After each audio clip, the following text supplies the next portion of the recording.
పరిష్కరించాలి మున్సిపల్ కార్మికుల సమస్యలు. సమ్మె చేస్తున్న పారిశుద్ధ కార్మికులకు సంఘీభావం తెలిపిన మాజీ మంత్రి అయ్యన్న. రానున్న ఎన్నికల్లో జగన్మోహన్ రెడ్డికి రాజకీయ సమాధి కట్టబోతున్నారంటున్న అయ్యన్న పాత్రుడు. నర్సీపట్నంలో మంగళవారం మాజీ మంత్రి అయ్యన్న సమ్మె చేస్తున్న పారిశుద్ధ కార్మికులకు సంఘీభావం ప్రకటించిన అనంతరం ప్రభుత్వంపై విమర్శలు గుప్పించారు. రాష్ట్ర వ్యాప్తంగా ప్రజల్లో మార్పు స్పష్టంగా కనిపిస్తుందన్నారు. చంద్రబాబు అధికారంలోకి వచ్చిన వెంటనే పారిశుద్ధ కార్మికులకు సమస్యలు పరిష్కరిస్తామని అన్నారు.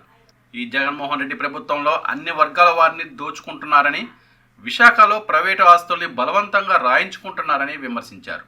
ఈ చేతగాని ముఖ్యమంత్రి చేతగాని పరిపాలన వలన రాష్ట్రంలో ఉద్యోగస్తులు, కాంట్రాక్టు ఉద్యోగస్తులు, పారిశుద్ధ కార్మికులు, రైతులు, కూలీలు ఇలా అన్ని వర్గాల వారు రోడ్డు ఎక్కి ధర్నాలు చేయాల్సిన దుస్థితి ఏర్పడిందని అన్నారు.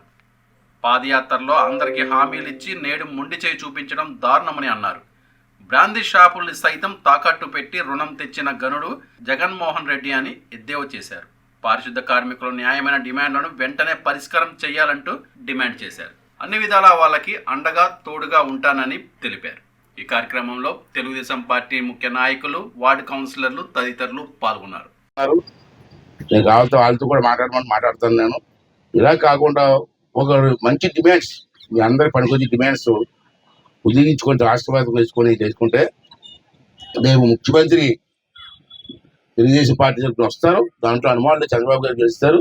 చంద్రబాబు గారికి వెళ్ళి నాకు చేస్తావా, నేను హామీ ఇచ్చాను, చేస్తావా చేయవా అని చెప్పి మన సోదరి వాళ్ళ వార్డు విషయంలో కానీ మీ విషయంలో కానీ నేను ముందుండి పోరాడతానని చెప్పి మీ అందరికీ కూడా చదువుతాను. నేను మీ శాఖ ముఖ్యమైన శాఖ, పోలీసులు ఉన్నారు, జీతాలు రాకపోయినా ఆడతారు, డబ్బులు ఇస్తారు, మోటార్ కేసు రాసి చెప్తారు, ఈరోజు చెప్తారు, అంతే కదా. ఉన్న మనిషి పోలీసులు పాపం వస్తుంది, అది కేసు రాస్తాను, అది రాసుకోమన్నావు.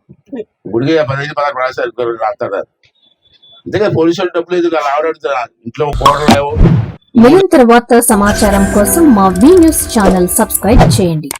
నోటిఫికేషన్ కొరకు బెల్ ఐకాన్ని యాక్టివేట్ చేయండి.